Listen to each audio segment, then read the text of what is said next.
Yeah, I've been thinking a fair bit about Mark Carney, who is a minority government prime minister who never campaigned on the subject, unilaterally blessing Hamas and the PLO, two terrorist groups. Hamas runs Gaza, other than the parts Israel runs, and the PLO runs the West Bank. Mark Carney has blessed those two terrorist groups by saying he will recognize them as a country in September. I didn't know that Mark Carney was sort of like the head of the British Empire in retreat, creating countries, carving them out. I didn't know Canada had the power to do that. It's pretty awesome. I think it's probably more in Mark Carney's mind. I don't think anyone who is trying to solve the problems in the Middle East suddenly says, what would Mark Carney do? Or what would Canada's foreign affairs minister do? No Googling, no searching. Do you know who Canada's foreign affairs minister is before you have to search? And you're a Canadian. Anyways, let me play for you 3 extracts from his statement. And we played this the other day, I know, but let me just show you a few things that got my noggin jogging. Here, take a look. Canada has long been committed to a two-state solution.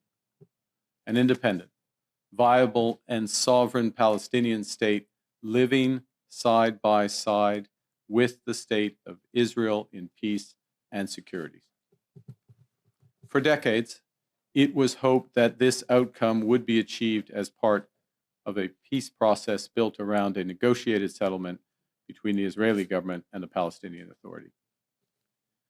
Regrettably, this approach is no longer tenable. So the first thing Carney says is that he really hoped Israel and the Palestinians could negotiate a settlement, but he's saying that can no longer happen. So is he saying that Israel's wishes can be ignored and that a Palestinian state will just be created because he says so? I'm not sure if that's a practical solution. How? But again, this isn't about practicalities. I'll give you my conclusion at the end. Here's a second clip. The level of human suffering in Gaza is intolerable, and it's rapidly deteriorating. Des dizaines de milliers de Palestiniens ont été tués. Des milliers d'autres sont au bord de la famine. Le Canada condamne le fait que le gouvernement israélien a laissé la catastrophe se détériorer à Gaza. En tant que membre fondateur des Nations Unies et de l'OTAN, le Canada est parmi les premiers à défendre la paix et de la sécurité dans le monde. So Carney accurately describes the destruction of war, which is a terrible thing.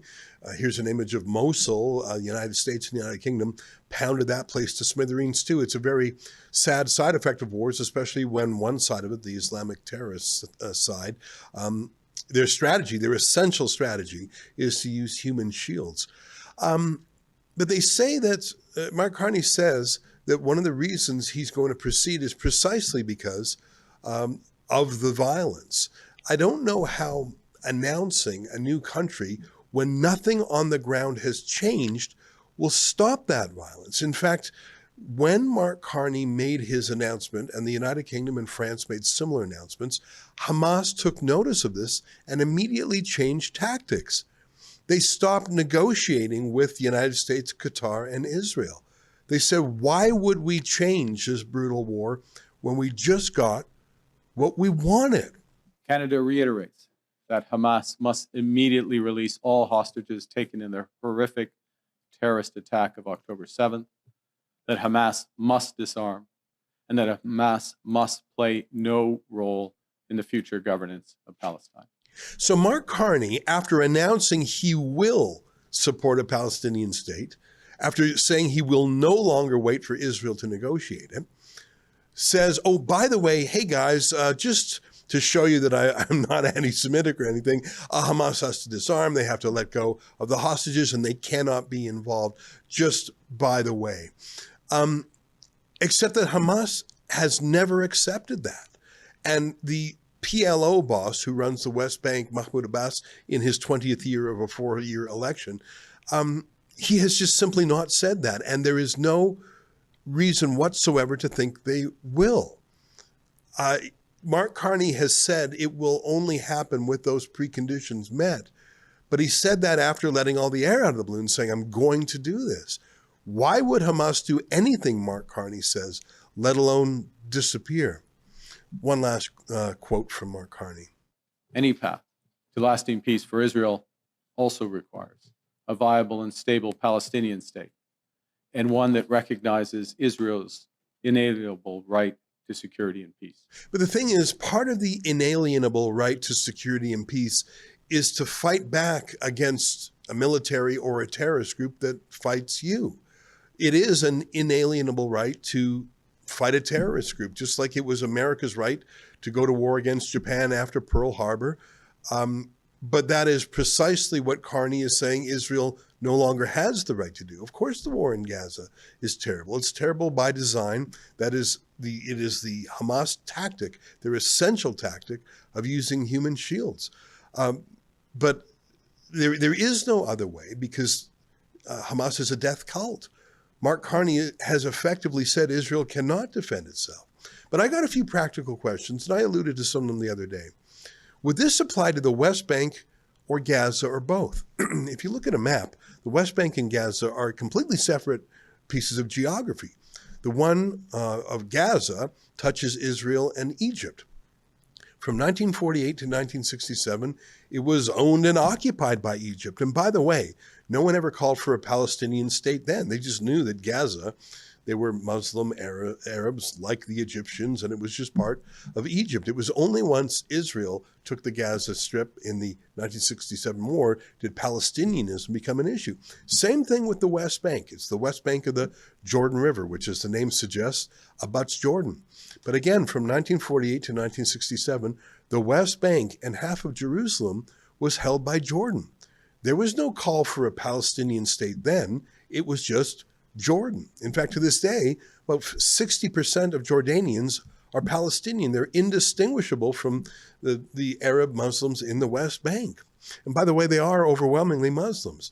Under Arab and Palestinian control, the Christian pockets in both of those places have been purged. There are almost no Christians left in Bethlehem or Nazareth, and it's because they have been ethnically cleansed, just like they were in the Crusades. Mark Carney says that Mahmoud Abbas has committed to elections.